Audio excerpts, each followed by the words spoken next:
Howdy folks, I'm Grotto Goblin of the Goblin's Grotto, and welcome to part 2 of my Egyptian Tombs series. If you missed part 1, click the little card in the top right corner, or you can find the link in the description.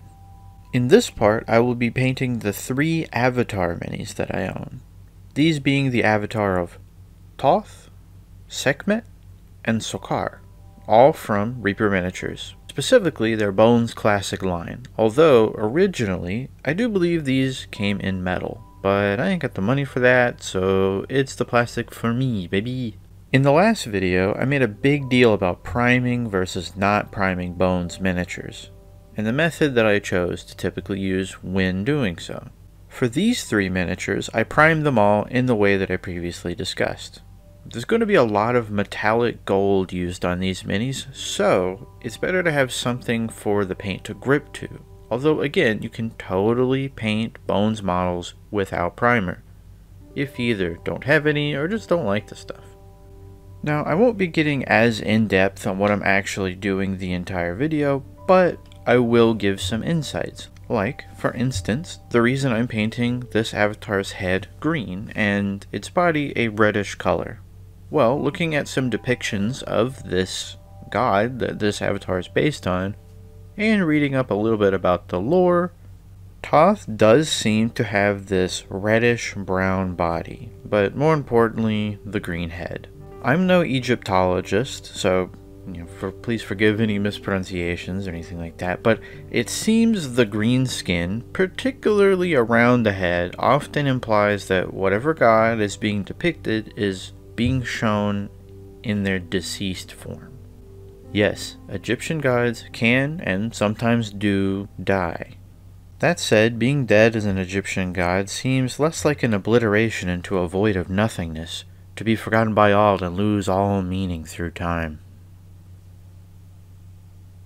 And more just a slightly confusing retirement plan where you get a new job as a morgue technician or something like that. You get kind of judge people based on their social media history or something like that. I don't know, it's a little weird. The important thing to learn is that you're still very dead. So it's a strange state to be in indeed, and it seems like the rules are not always 100% consistent. But again, I'm no Egyptologist, so if there's anything I'm wrong about in there, I'm just wrong. Me not being an Egyptologist doesn't change that, but you know, that's probably why. That'd be why I'm wrong. Anyways, that's why his head is green, and it's also because I like green, and I thought it would look good if his head was green. I did come to that conclusion after seeing the artwork, but you know what? It's a good. It looks good. Anyway. There are a lot of little gold bits and sections on this model that would benefit from dashes of color. So I added in some of these little hashes and dashes bits of green and red and white and blue. As I'm painting these little parts, I think it's worth saying that unless you're entering into a competition where this is being judged, you don't need to get everything as perfect as possible. You don't have to break out those super lens glasses and steady your hand to the extreme just to get every micron of paint onto exactly where it needs to go. You can paint a little outside the lines. If you are trying to reach perfection, all you're going to do is stress yourself out and not get anything done. Besides, when the washing stage comes along, as it will with this mini, some of these little mistakes are going to get covered up, and from the naked eye, you're really not going to see any of these errors anyway.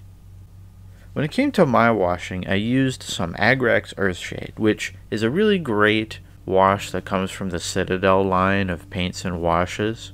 Unlike what I typically used in the past, this is more of a brown wash, which I think looks really good on gold, metallics, reds, and things of that nature, and plus it creates a warmer presence overall as opposed to something like Nuln Oil, which creates more of a darker or colder impression, just giving the basic black and white shadow effect. Once I had painted this avatar and then doused it in its washing medium, it made the whole mini look kind of dirty. Originally, I planned to then go back after this washing step and do some more highlightings.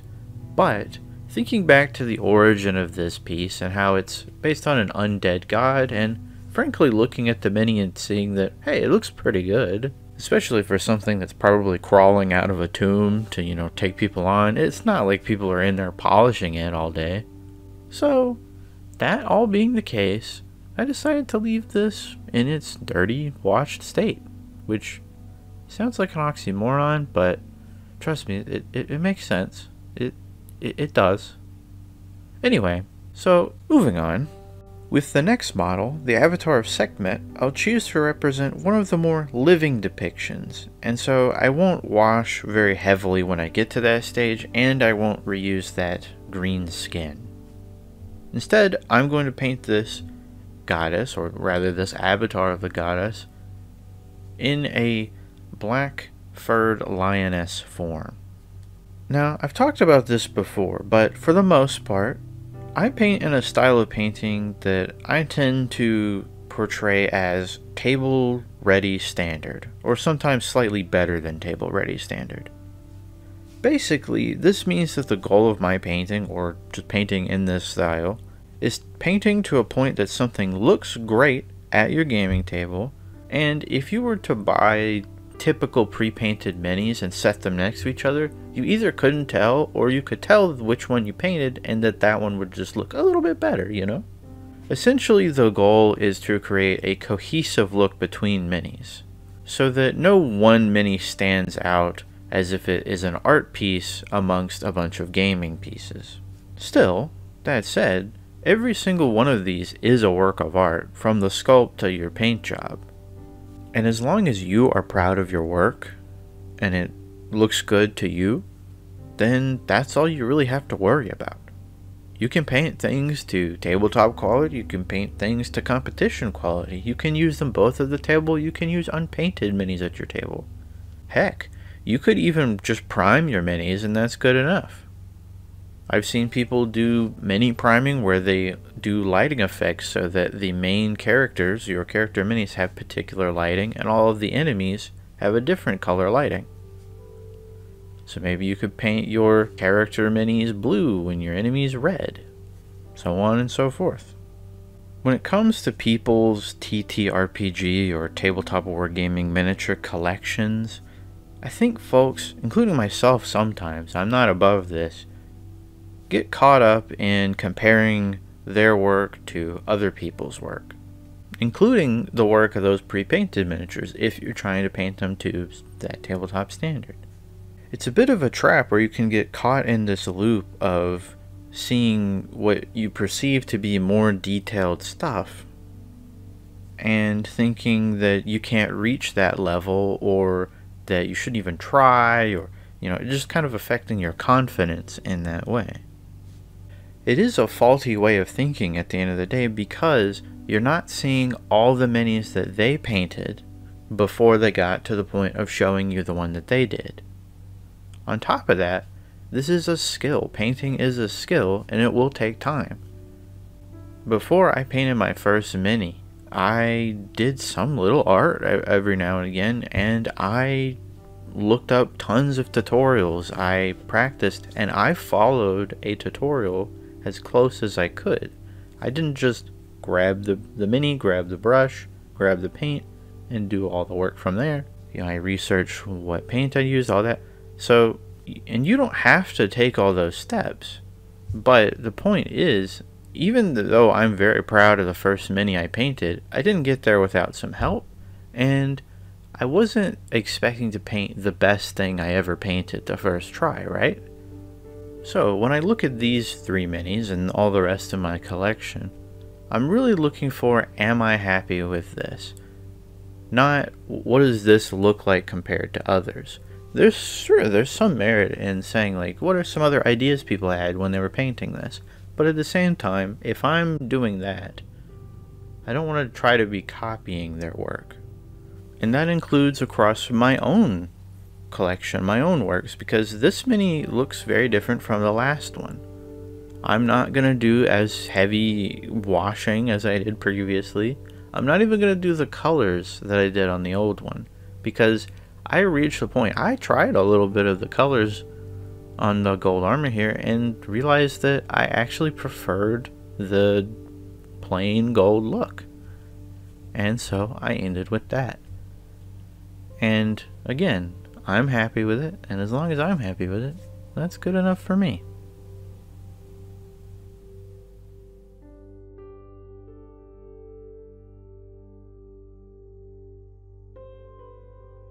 Alright, stepping down from my soapbox, we come now to the last mini of this video and this two-part series, the Avatar of Sekhmet.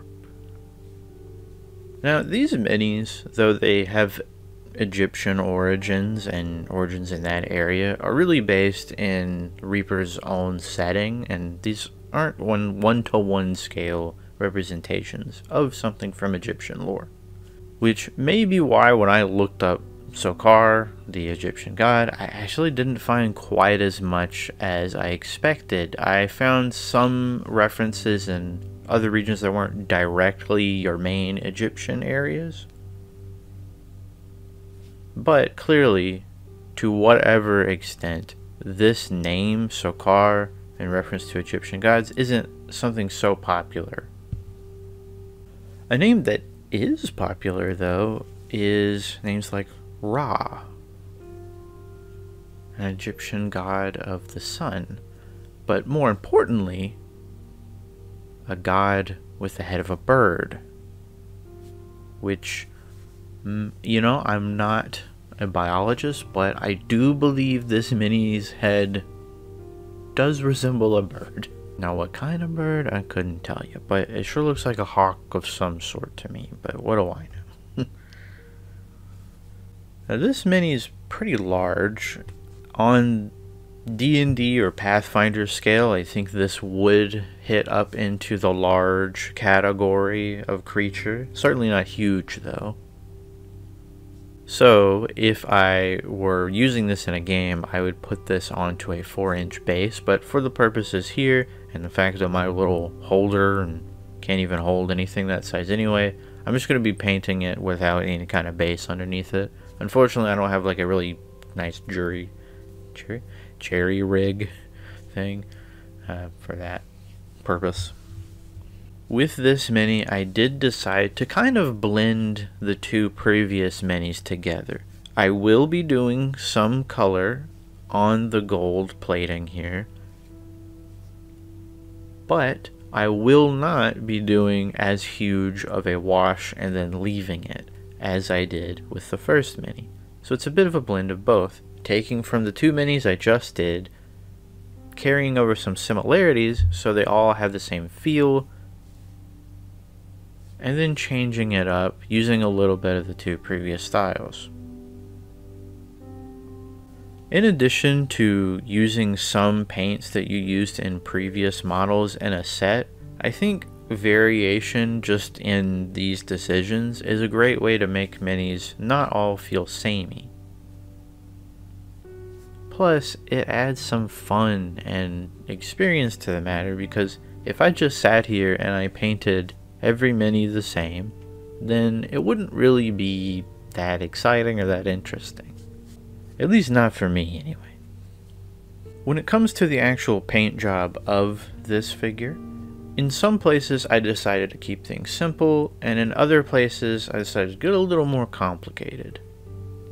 On the back headdress, I made everything blue and gold, didn't add any other colors there because I wanted to keep the gold present. But on the inside, on the inner part of the headdress, I added that red in there, keeping the gold more on the outlines.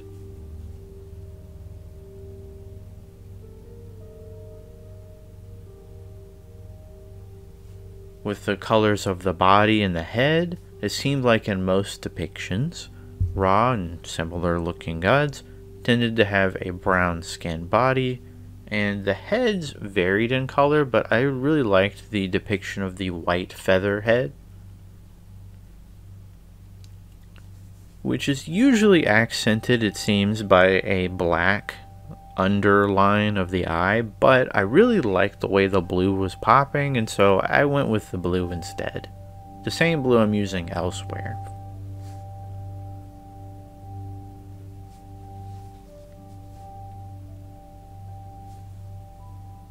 Like on the belt. As for the rest, like the skirt and the underskirt, I thought the white really looked nice down there, and it added a little bit more clean-ish look because it doesn't seem to carry a lot of like dirt or anything on it. It has a, it's like this is a cleaned garment piece.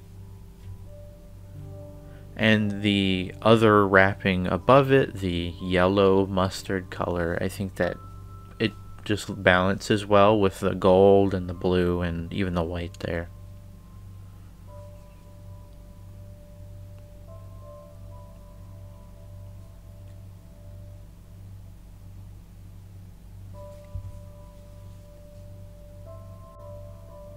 And with painting that element and a few other elements around the mini, including areas of the raised skin, I did do some layerings both before and after applying the wash.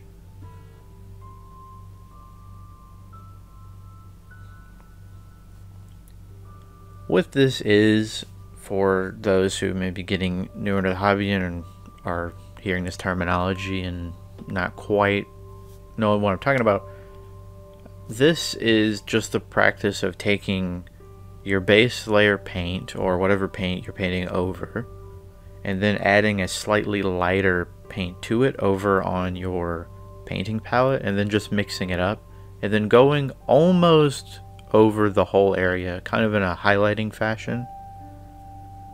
So you may have seen in some of these raised areas, I'll put a slightly lighter shade over it, but I won't cover the whole thing. I'll leave the recesses in the old paint. And if you keep doing this enough times, coming back with lighter and lighter versions of the same paint, or even a different paint that matches well, and make smaller and smaller highlights or just more targeted highlights, you'll eventually get this nice effect where, in addition to washes, you'll have a natural highlighting process where the raised areas will look a little brighter, which makes sense. The light would be hitting those areas more, so they would appear brighter. And then the recessed areas will maintain that color scheme, but will just look a bit darker because they are predominantly made up of that darker color that you started with. This is a really good method if you're painting something that you don't want to wash heavily, because every wash, no matter what kind, it is a paint of some kind. It will dye your mini in some way. So if the only washes you have are a black wash or brown wash, which are great base washes to use, but you don't want to make your mini look brown or that black, or have a black tint to them, this is a great way to get around it. I've painted minis and never washed them at all, because washes are not 100% required to have a complete mini anyway.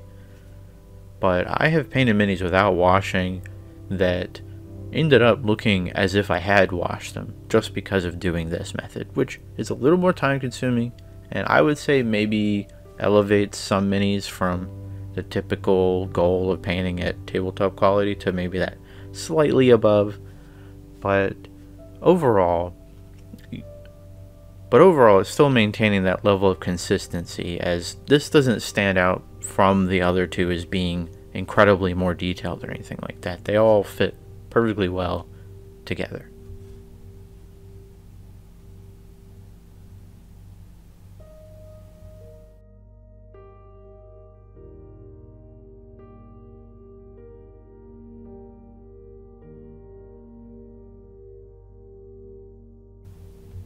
And on that note, I think I'm done with this third and final mini. So let's see all three of our avatars together. Looking pretty good, if I don't say so myself, and I did. You heard me. And of course, we have the mummies and liches from the first video. If you want to hear my thoughts on painting these and see the process, and you haven't checked out the video, I do highly recommend you going back to check it out. But for now, for this time, that's gonna be all from me. As always, I've been Grotto Goblin, you've been you, and thank you so much for watching. I really appreciate your viewership, especially on these videos where it takes a surprising amount of time to record, edit, and of course paint. I do want to do more of these in the future, and seeing the support on these really encourages me to do so. I will probably be doing more singular mini videos going forward as opposed to big sets, but of course I will still do rounds of miniatures all painted or in the same video. In fact, if you liked watching this little series and are interested in seeing a bunch of other minis painted by me, I do have a 4-part series where I tried to paint up to mini 222 by 2/22/2022. It was quite an ordeal because man, I had to paint a lot of minis in a short amount of time, a relatively short amount of time, with everything else going on, and edit the videos by that day. So highly recommend you check it out, see how I did, and see a ton of totally different minis all get painted. But that's going to be all from me today. If you want to support the channel, watching those videos, liking, commenting, subscribing under this one is always helpful. And of course, if you want to support me elsewhere, you can follow me on Ko-fi through the QR code and link on the screen. You can also follow me on Twitter and Twitch. Alrighty, thanks again so much for watching. Hope you all have a good one. Stay safe, take care, and if you've got them, let's go paint some minis.